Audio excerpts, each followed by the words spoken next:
Twofer or something? Truthful, yeah. Can you explain how that came about? How you get credit for it? Basically, it's just when you taking on your block, and if you take two players at once, that's most like a two for like you basically clogging a hole up and just bouncing the play out. So that's basically what he means by a two for. When did he introduce that to you guys? Is that something you pitched earlier Yeah, in camp? that's the first, I think. First day of camp, he started talking about it. So we just put in our mind that two for is going to be a thing that we're going to need to get. Gotcha. I mean, in what ways is it maybe a more valuable stat for a team that plays three down linemen? In what ways is maybe that a better stat than sacks or tackles for a loss? Because you guys do have to. That's your job to take up. Right. I mean, it's all about playing through the scheme. I know. We play a three down lineman and we're going against five offensive linemen. So we're not going to get a lot of pressure, but we're going to do what we got to do to get back there and just try to just do what we need to do as a whole defensive staff to be the great defense out there. And through 2 games, who's graded out best with Twofer so far? I say it's out of me and Kyle right now. Gotcha. Out of me and Kyle going at it. Gotcha. Well, thank you very much, Christian. You're welcome. And Christian, you're talking about the Maryland front that's huge. Talk a little bit about them and what you've seen out of them. I mean, I know they have a couple of experienced guys that we played against last year.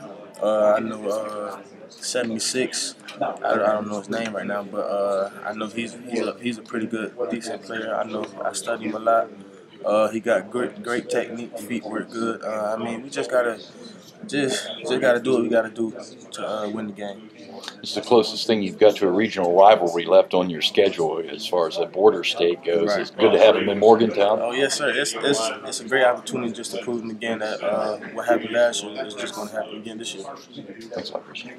Christian, I'm kind of messing around with penalties a little bit. Not to pick on you this year. Yeah, and they're kind of more big deals, I guess. But like, what's been the reaction to those? Because it wasn't intentional malicious, but they happen, right? I mean, it's a thing where you just gotta just play the next play. The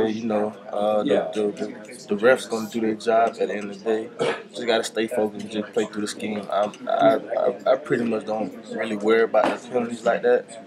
But if it's a thing that affects like the whole defensive team as a whole, then that's why I kind of like dial into it and just like know what I'm doing and everything like that.